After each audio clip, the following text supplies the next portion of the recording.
Welcome, everyone. My name's Carl Messina, and with me today, I've got Dr. Young-Soo Kim, another edition of the Health Forum. How are you today, Dr. Kim? How's it going? You look fine today. Fantastic. It's going fantastic. Hey, I'm excited to be talking to you today. We're going to be talking about cholesterol and, more importantly, the statins, the medications to lower your cholesterol. Yes. Yeah, it's just not lowering cholesterol. It's a lot more important than that. So today, by the way, do you know which drugs sell most in the world? I'm sorry? What was that again? Which drugs sell most? Which drugs sell most? I would probably say the cholesterol. This drug. There's cholesterol lowering drug sells most. Yes. Yeah. Yes. And then there was a depression drug, but this thing sells most. Okay. Let's talk a little bit about the unhealthy levels of cholesterol, which obviously lead to high blood cholesterol. Where should people be falling in? It's like this. Ranges? There are a few kinds of cholesterol, and HDL, which is high density lipoprotein. So you should remember this. HDL it should be high, and the opposite is LDL, low density lipoprotein. So high protein should be high, low density protein should be low. So usually they are divided those two numbers so that they look at the ratio. Okay. Yeah. By the way, cholesterol is something like a wax. It's a waxy stuff, and it's in all cells of the body, and it is needed for production of hormones, vitamin D, and other substances. It's an essential thing, but if it is too much, it accumulates in the bloodstream, and it can build up in the arteries, and then it increases the risk of many diseases. So it's an essential thing. Cholesterol is bad. That's a wrong idea. Cholesterol is good, but not too much. That's the point.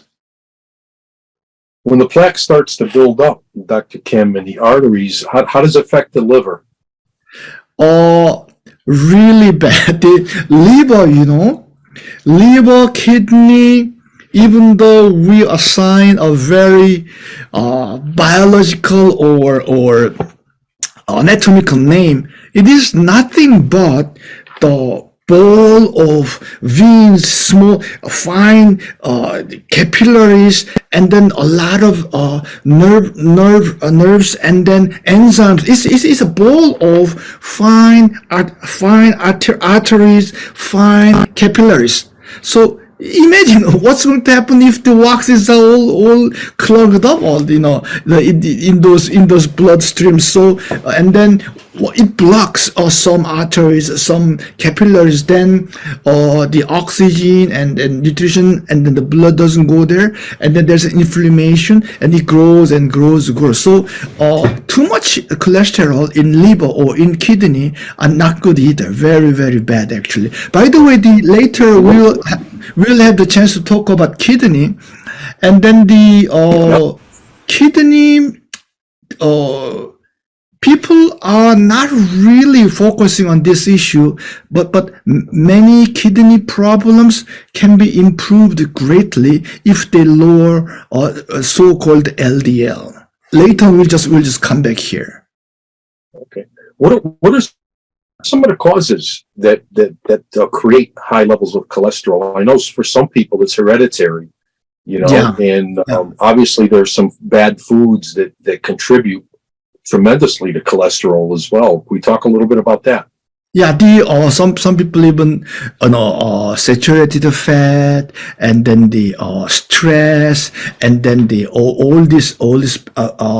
There are many reasons actually. So there are so many reasons. So people even think that it's hereditary, but I think that the lifestyle lifestyle, and then high cholesterol, high blood sugar, high blood pressure, all these things seems to come all at the same time. So it has something to do with the age, and then our modern lifestyle is eating too much, lack of exercise, all contribute to that. Yep. What are some of the telltale signs, that would be indicative of someone to experience with high cholesterol?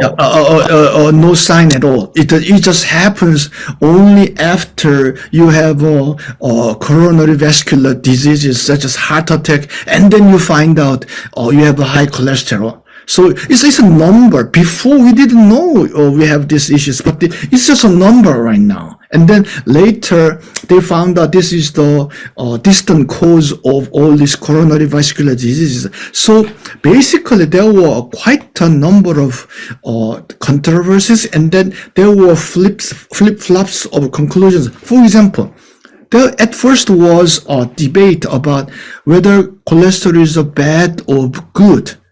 Now, there are times when people still believe that cholesterol is good, but there was a flip-flop of conclusions. But right now, consensus is too high cholesterol level of this low-density lipoprotein is bad. So right now, there's a consensus. And then there was even a consensus about whether statin drug, which is cholesterol-lowering drug, whether statin is good or bad. There was a debate, flip-flop, and then right now the conclusion is, even though it has many side effects, it is very, very important. Now that's the consensus. Yeah, I mean, there's as far as statin meds are concerned, I've got a few of them over here. There's the Lipitor, there's Lescol XL, there's Altoprev, Livalo, Gravachol, Zocor, Flolipid. I mean, there's so many different names that they have. Are they all the same, Dr. Kim, or do they? It came from the same root, and then they changed it a little bit at the branches, but basically it's statin. Usually the statin class of medications name ended something statin. So yeah. But that's just the people want to avoid breaching on somebody else's patent, but still wants to sell a drug. So that's basically the commercial thing.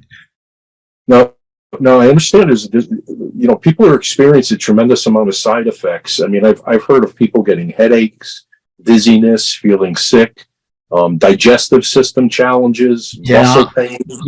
Even low blood platelet counts.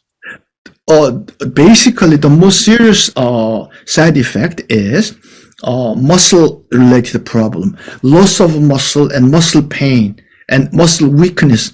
Those are the most frequently cited side effects. But some people have nausea, vomiting, and diarrhea, and then constipation. But the most serious one is liver damage. Liver damage. Yeah. But there are two things I'd like to mention as one of the side effects of this statin is it increases diabetes. That's what I heard. I heard that as well, well as the myopathy, like you said, muscles and tenderness. And then memory. Now the liver damage, can't that turn into hepatitis, Dr. Kim? It's different. Hepatitis is inflammation, but this one, basically statin works in this way. This low density lipoprotein, LDL, is produced from liver. And then this statin prevents one enzyme in the liver from working. So, as I told you, liver is a bowl with lots of enzyme, and all those enzymes are related to each other, right? And then if you block the working of one enzyme, it affects all others, and then sometimes accidents happens. Yeah, and I also heard when once a lot of people start taking these statins, Dr. Kim, that the continuation of these statins, it tends to inhibit the synthesis of the cholesterol in the body. Is that correct? It happens. It happens. That's why. Okay, let me just go to my point.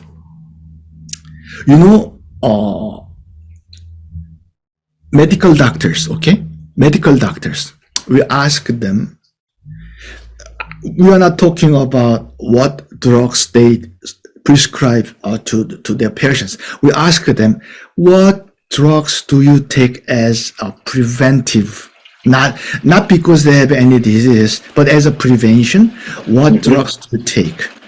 And then the most cited preventive drug they take is statin. Because they believe statin can have anti-inflammation. So it just comes down to inflammation. It prevents cancer. It prevents cardiovascular diseases, such as heart attack, and then the many other chronic diseases. So it has a kind of a general health improving effect, side effects, not only for lowering cholesterol, but it has other good side effects. That's why doctors take this thing as a preventive drugs, but they know it has side effects we just discussed. Yeah. Therefore, we tell them we have a natural statin made from 100% natural source, and then we found ways to reduce or attenuate the side effects. Again, with natural means, they just jump at our products. That's why we sell most of our product to doctors. Our product is called R2, and then it is from China, and then we just found it again by a very interesting accident, and then we also found it through I should say miraculous or coincidental encounter with some very wise man. So we succeeded in reducing or removing the side effects. But what's lucky is we got the approval from Canadian government. That's for the R2. Yeah, so it is a steady seller. It's a steady seller. But again, I'd like to mention is this. During the this pandemic, we all had vaccines, and either whether you had a vaccines or not, most of us had this COVID, right? Yes. A person has a serious symptom, the other person doesn't, but everybody almost had, because it's such a contagious disease, right? Problem is 1 year after, okay? 1 year after you either have vaccination, 1 year after you actually, has infected the virus, 1 year after, they have the aftermath.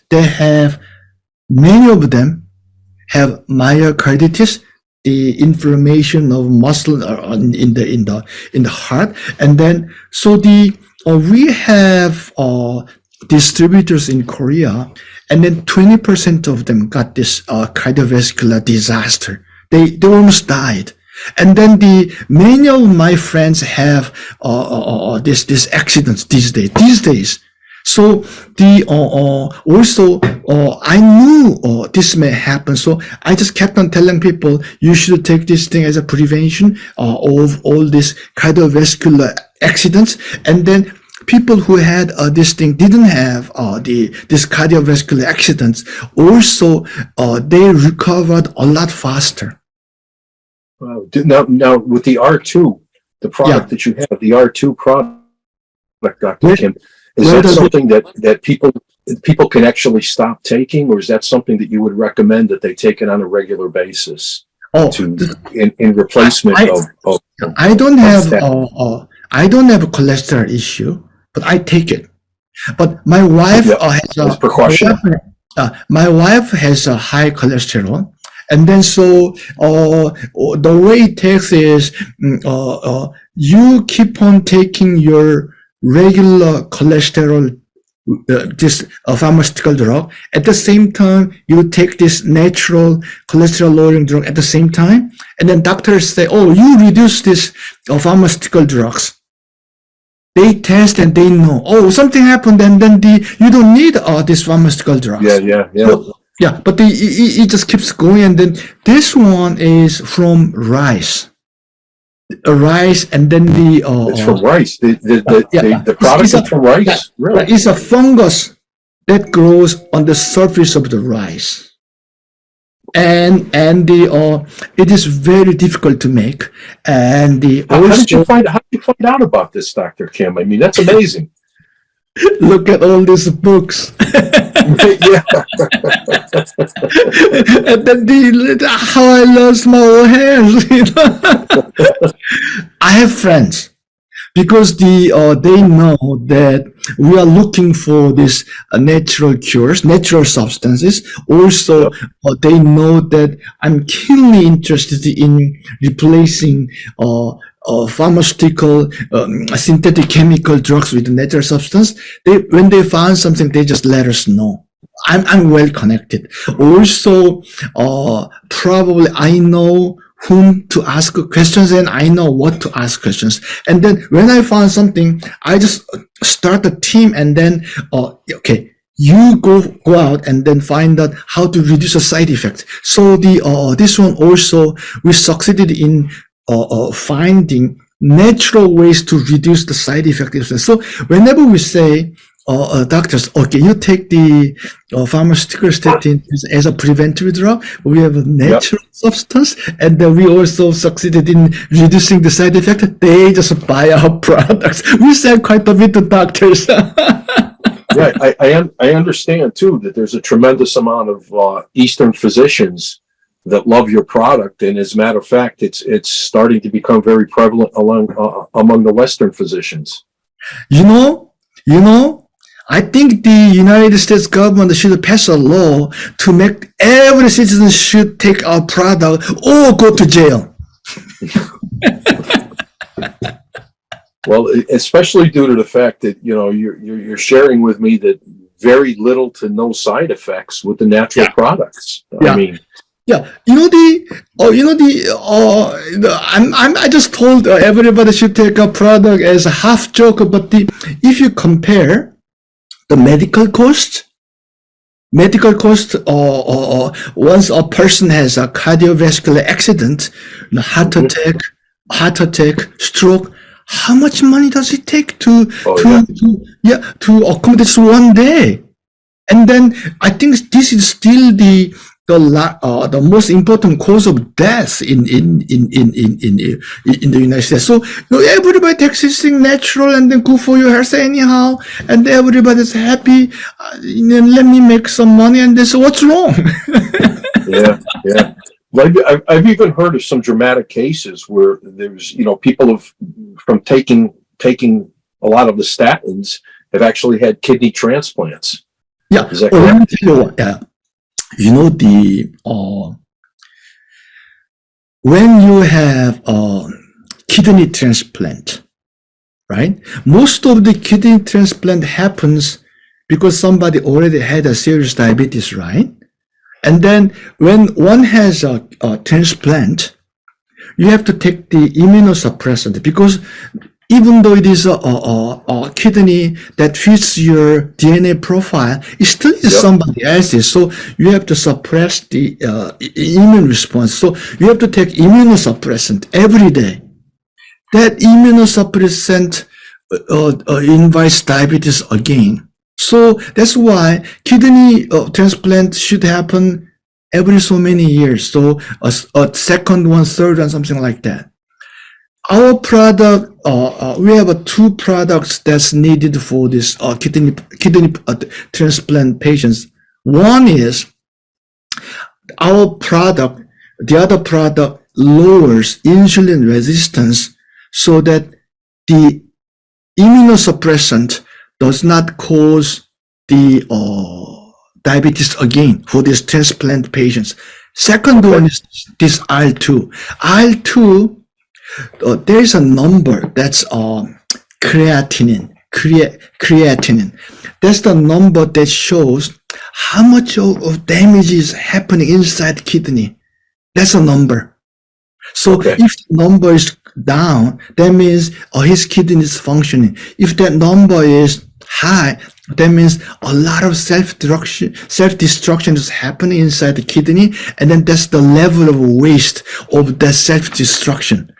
Our product kind of lowers creatinine so dramatically, people are surprised. So for transplant, kidney transplant patient, this is a must. Okay. Yeah, and this is a well documented theory, and that is a well proven effect of this pharmaceutical statin and this natural statin too. So even though they think of this thing as just a lowering cholesterol, no, there are many more serious uses, as well as, Carl, remember, when people have steroid, we discussed this morning, right? When people have steroid, they have kidney damage. This is the answer. Yeah. Now the statins, I've heard a lot of people that are on it that say their doctors have told them, it's a lifetime penance for them. It's not something that they're going to get off of once they start on the statins, because the statins actually, once again, they inhibit the synthesis of the cholesterol, within your body. They say so. They say that once you take this thing, you have to take this thing forever, and then because the body's own function to produce natural cholesterol level is already down, and then the beauty of natural substance is that natural substance do not have such problem. So natural substance, natural substance do not have this habit forming properties of this synthetic chemical pharmaceutical drugs. So that's why we should rely on natural substance rather than pharmaceutical drugs. Yeah. Well, I've even heard a lot of neurological side effects where the FDA warns that some people have actually developed memory loss or confusion while taking some of the statins. And they say that when they stop taking them, it actually reverses once you stop taking the medication. So the statins were obviously a cause. Exactly. In effect of memory loss. Exactly. Yeah. There's no question. So they say that those cases are rare, but I encountered a lot more than I wanted to believe it is the case. So there are quite a bit of cases like that. So we should be watchful about their side effects actually. Do you have some? Could you share some testimonials of some people that you've actually had an opportunity of working with that have been using your products? Oh yeah, as I said, that this one is we sell this quite a bit, and then mostly to doctors, and then the doctors come and say, I quit the chemical statin, and then I stay normal, and then also this kidney transplant patients come and say, my creatinine level is down, so I don't have to worry about having second kidney transplant. So if you go up on the YouTube and then type in Eleutin, our company brand name, and then type in cholesterol, there are many testimonials, video testimonials. Yeah. We have many, and we have studies, approvals, and cases. We have data. Yeah. Excellent, Dr. Kim. Well, is there anything else you'd like to add to this? Because I think I think we've covered quite a bit over here, and it's let's say, apart from vitamins, okay? Apart from vitamins, what would people take as a preventive stuff? Not because one has a disease, but as a prevention. I think this one and again natural aspirin. Those two things. Those two things are probably the most valuable preventive stuff we should take at ordinary times, not because we have disease, but because as a prevention. That's the last thing I want to add. Okay, very good. Well, Dr. Kim, once again, very informational. And I think anybody that's interested, go to the site. Let's take a look at, what you have here and, Okay. jump on it as an alternative to the statins. Yeah. Okay. Thank you very much, Carl. Thank you, Dr. Kim. I look forward to talking to you again soon. We'll talk next week. Thank you so much. Have a good day now. Yeah.